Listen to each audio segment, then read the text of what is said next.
할렐루야, 반갑습니다. 저는 캘리포니아 어바인에 있는 어바인 드림교회를 섬기고 있는 박성환 목사입니다. 7월 10일 월요일 아침 우리에게 주신 하나님의 말씀은 역대상 13장 1절에서 8절 말씀입니다. 제가 봉독하겠습니다. 다윗이 천부장과 백부장 곧 모든 지휘관과 더불어 의논하고 다윗이 이스라엘의 온 회중에게 이르되 만일 너희가 좋게 여기고 또 우리의 하나님 여호와께로 말미암았으면 우리가 이스라엘 온 땅에 남아있는 우리 형제와 또 초원이 딸린 성읍에 사는 제사장과 레위 사람에게 전령을 보내 그들을 우리에게로 모이게 하고 우리가 우리 하나님의 궤를 우리에게로 옮겨오자.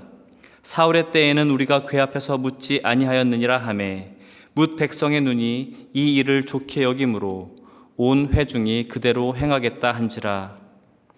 이에 다윗이 애굽의 시올 시내에서부터 하맛 어귀까지 온 이스라엘을 불러 모으고 기럇 여아림에서부터 하나님의 궤를 메어오고자 할세.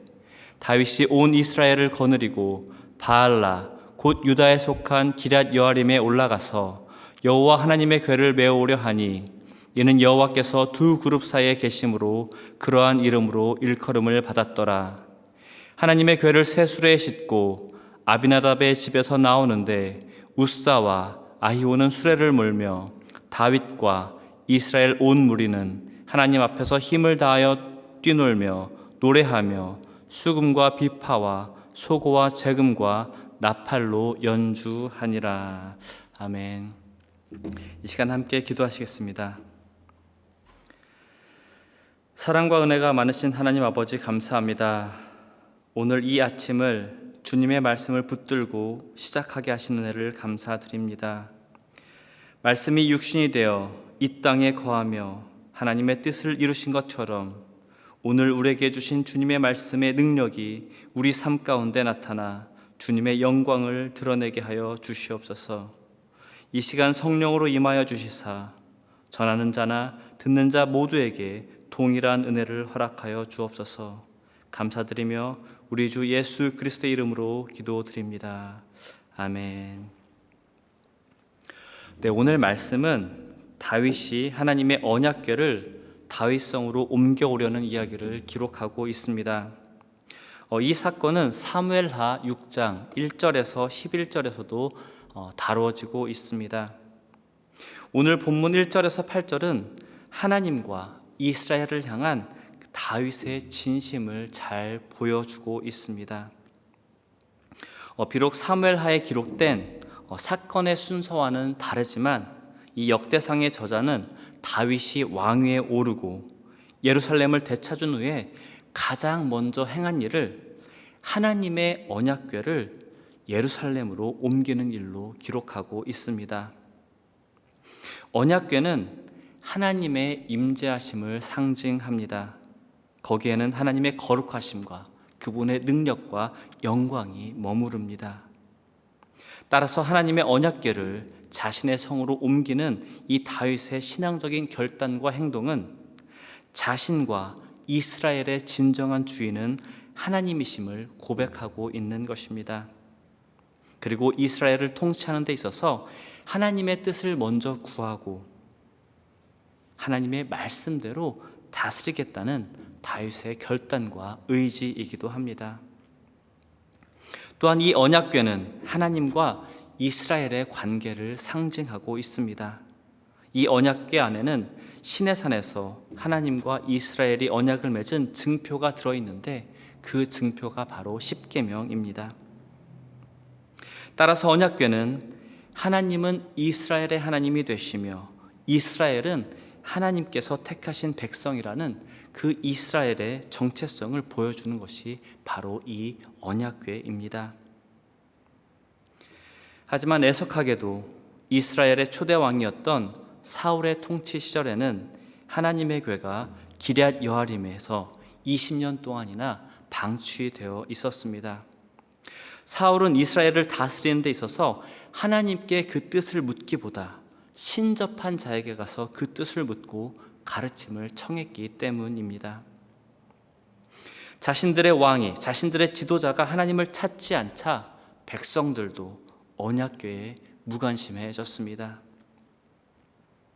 이러한 상황에서 다윗은 이스라엘의 왕이 된 후에 가장 먼저 하나님의 궤를 다시 예루살렘으로 옮기기로 결단을 한 것입니다. 하지만 그는 독단적으로 행동하지 않았습니다. 그 일이 과연 하나님께서 원하시는 일인지, 또한 백성들도 또한 그것을 원하는지 백성들에게 묻고 소통하는 겸손한 지도자였습니다.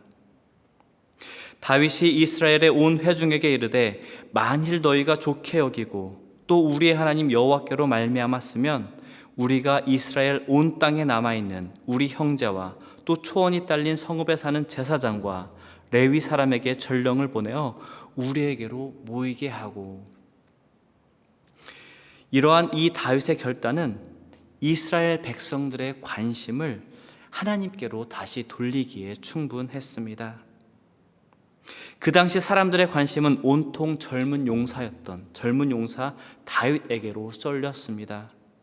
전쟁에서 혁혁한 공을 세우고 하나님께 신실한 다윗을 많은 사람들이 자신들의 지도자로 세우기로 원했습니다. 그래서 많은 사람들이, 전국에서 많은 이들이 자신의 군사를 이끌고 다윗을 돕기 위해 다윗에게로 몰려들었습니다. 다윗을 자신의 왕으로 추대하고 다윗을 기쁘게 하기 위해서 기꺼이 위험을 감수했습니다. 하지만 다윗은 자신을 향한 사람들의 눈을, 온 이스라엘 백성들의 관심을 다시 하나님께로 향하게 합니다. 무엇이 가장 중요한 일인지를 백성들로 하여금 깨닫게 하고, 또 그들이 누구의 백성인지 그들의 진정한 정체성을 상기시켜 주고 있습니다. 이것을 통해 우리는 하나님과 이스라엘을 향한 다윗의 진심을 들여다볼 수 있습니다. 그는 하나님을 가장 앞에, 그리고 하나님을 자기 위에 두었습니다. 법궤를 옮길 때 사람들의 시선을 전혀 의식하지 않고 기뻐 뛰며 춤추는 그의 모습은 그가 얼마나 하나님의 말씀을 사모하고 그 말씀을 기뻐했는지, 그리고 그 하나님의 말씀을 얼마나 귀중하게 생각했는지를 분명하게 보여주고 있습니다. 또한 언약궤를 옮기는 일을 이스라엘 온 회중에게 알리기 위해서 전국 각지로 전령을 보내자는 그의 말을 통해서 이제 이스라엘은 하나님의 왕국이며 이스라엘 백성들은 하나님의 백성이라는 사실을 다시 한번 일깨워주고 있는 것입니다. 말씀을 정리하겠습니다. 안타깝게도 언약궤를 예루살렘으로 옮기려는 이 다윗의 계획은 실패하고 맙니다. 언약궤를 옮기는 데 있어서 하나님께서 정하신 방법, 민수기 4장 15절을 보시면 언약궤는 고핫 자손들이 어깨에 메어서 이동을 해야 했습니다. 하지만 다윗은 그 방법을 사용하지 않고 이방 민족이 그들의 신상을 옮길 때처럼 수레를 통해서 하나님의 그 언약궤를 옮기려고 했기 때문입니다. 이것은 우리가 아무리 거룩한 명분과 선하고 좋은 의도를 가지고 있어도 그것을 실행하는 데 있어서 하나님의 방법을 따르지 않는다면 하나님께서는 때론 그 일을 막으실 수도 있다는 것을 보여줍니다. 그럼에도 불구하고 오늘 역대상 13장에 기록된 이 다윗의 모습은, 하나님과 사람들을 향한 그의 진심은 우리에게 감동과 도전을 주기에 충분합니다. 다윗과 같이 하나님을 우리 삶의 주인으로 모시고 그 말씀을 의지하며 살아가는 저와 여러분이 되시길 원합니다. 또한 우리를 통해서 세상 사람들의 관심이, 그들의 시선이 하나님께로 향하게 되길 원합니다. 그 당시 언약궤 안에는 십계명과 율법이 들어있었다면 오늘 우리에게 있어서 이 언약궤는 예수 그리스도를 통한 구원의 약속과 우리에게 하나님의 자녀됨을 알려주고 있는 이 성경이 우리의 언약궤일 것입니다. 사랑하는 성도 여러분, 이 말씀을 기뻐하며 이 말씀을 의지하며 그 말씀을 우리 삶 가운데 모시고 살아가길 원합니다. 그리하여 하나님의 괴가 오벳에돔의 집에 머물렀을 때 하나님께서 그 가족과 그에게 딸린 모든 것 위에 복을 내리신 것처럼 하나님의 말씀을 우리 가운데 모심으로 우리의 가정과 하는 모든 일 위에 하나님의 축복이 임하길 주님의 이름으로 간절히 축원합니다. 함께 기도하시겠습니다. 사랑과 은혜가 많으신 하나님 아버지 감사합니다. 다윗처럼 주님의 말씀을 사모하고 모든 일에 하나님의 뜻을 먼저 구하는 우리들이 되게 하여 주옵소서. 주님의 말씀으로 인해 우리 삶 가운데 기쁨과 능력이 충만하게 하시고 하나님의 선하신 뜻을 우리 삶 가운데 이루어 나가게 하여 주시옵소서. 이 모든 말씀 거룩하신 우리 주 예수 그리스도의 이름으로 간절히 기도드렸습니다. 아멘.